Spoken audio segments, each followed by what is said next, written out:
Conectas Podcast.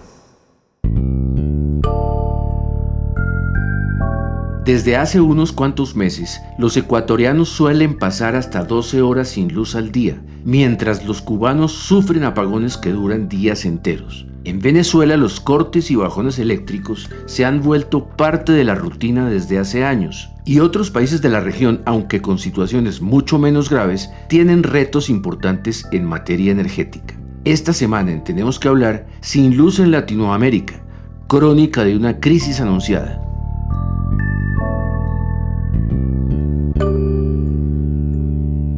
Hola, soy Mauricio Sáenz y les doy la bienvenida a un nuevo episodio de este podcast semanal en el que abordamos diversos temas de América Latina porque tenemos que hablar. Conectas Podcast presenta Tenemos que hablar. El análisis semanal para comprender la actualidad de América Latina, Realizado por la mesa editorial de Conectas, la plataforma periodística con miembros en 19 países de la región.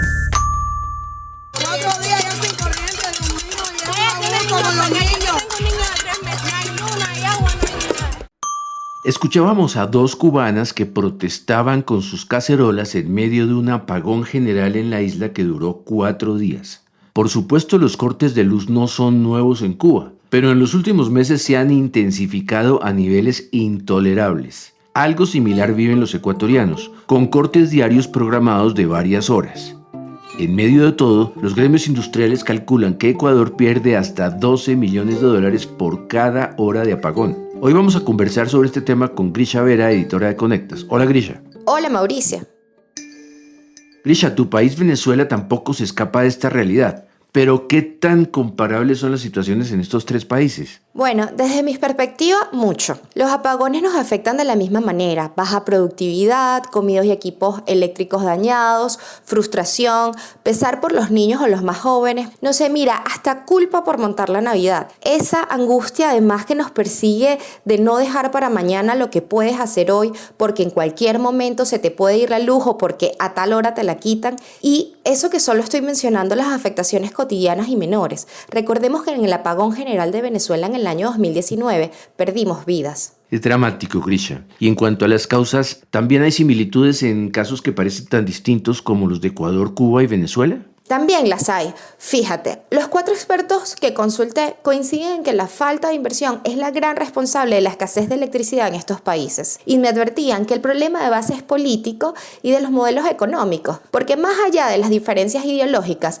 los subsidios que mantienen estos 3 países a sus consumidores generan pérdidas y no permiten la inversión en el mantenimiento ni en el desarrollo de nueva infraestructura. Veamos el caso puntual de Ecuador, según me lo contó el experto energético Jorge Luis Hidalgo. Hay 3 subsidios, digamos, en el país, dentro del tema eléctrico. No se cobra la amortización de inversiones. O sea, el Coca-Cola Sinclair, que es una hidroeléctrica de $2.000 millones, que fue la última, lo contabilizamos a costo cero en nuestra tarifa, como si fuera una donación. Tampoco contabilizamos el costo del dinero, es decir, nos endeudamos para construir el Coca-Cola Sinclair y no contabilizamos este costo financiero. Y peor aún, que es lo más grave, para las termoeléctricas consideramos un subsidio de 85% de los combustibles para generación eléctrica. Pero en Ecuador el gobierno se disculpa echándole la culpa a las sequías provocadas por el calentamiento global. ¿Qué tanto hay de eso? Mucho también. Sí, el calentamiento global tiene que ver, o mejor dicho, sus efectos. Me refiero a las sequías, inundaciones, olas de calor e incluso la intensificación de fenómenos climáticos como los huracanes. Pero estas nuevas condiciones, que eran previsibles, planteaban retos importantes. José Alvear Campodónico, un empresario y analista energético ecuatoriano, opina que el gobierno tiene responsabilidad en la crisis actual. Porque tenemos generación en base a las hidros. Y hoy en día tenemos el resultado que se viene hablando hace más de 20 años. Una sequía producto del calentamiento global. Estamos generando en función de los ríos y al haber hipotecado nuestra generación literalmente en un 75%, y el resto tener generación térmica en base a combustibles líquidos, pero con máquinas cuya antigüedad llegan a 56 años, entonces es muy difícil poder enfrentar la crisis. ¿Qué se debió haber hecho? Se debió haber diversificado esa matriz energética, es decir, tener no un 75% de generación hídrica, sino un 40%, un 50%. Bueno, pero explícanos entonces por qué Latinoamérica es tan vulnerable al cambio climático a la hora de generar energía eléctrica. Bueno, por varias razones. La primera es que gran parte de la generación eléctrica en la zona se basa en las hidroeléctricas y ya vemos en el caso de Ecuador cómo esta generación se puede afectar por las sequías. Un país clave es Brasil, que se ha tenido que preparar con otras fuentes de energía para poder cubrir la demanda cuando este tipo de generación falla. Ha sido un reto, pero como vimos, la clave está en diversificar la matriz energética y Brasil lo ha hecho.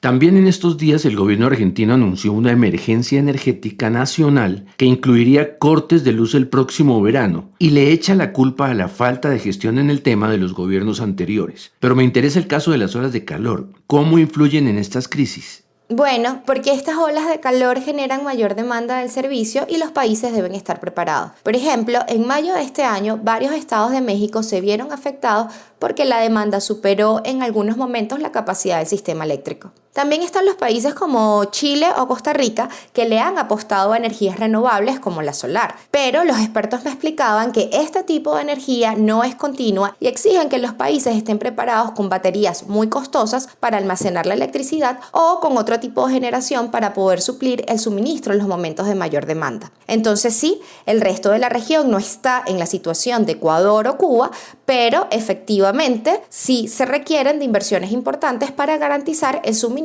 a la par de cumplir con el compromiso mundial de descarbonización. Lo que me parece más complejo es que los recursos naturales existen, pero exigen mucho dinero y sobre todo una gestión muy eficiente. Y en nuestra región no hay mucho ni de lo uno ni de lo otro. Realmente los recursos naturales están, que es una ventaja muy grande, pero carecemos de lo que mencionas. Incluso volviendo un poco a Cuba y Venezuela, los países en los que esta situación se ha vuelto un drama, el problema de fondo no ha sido la falta de recursos para la inversión, sino la existencia de gobernantes que priorizan sus intereses políticos o personales por sobre las necesidades nacionales. Cuba, por ejemplo, me comentaba el economista Ricardo Torres, acabó con su industria azucarera, que fue muy importante en una época y además de generar recursos económicos y empleo, generaba la materia prima para la generación eléctrica. Es una ganancia neta porque el bagazo no se usa en nada más. Bueno, sí se puede usar en algo más. Puedes hacer madera artificial y demás. Pero en términos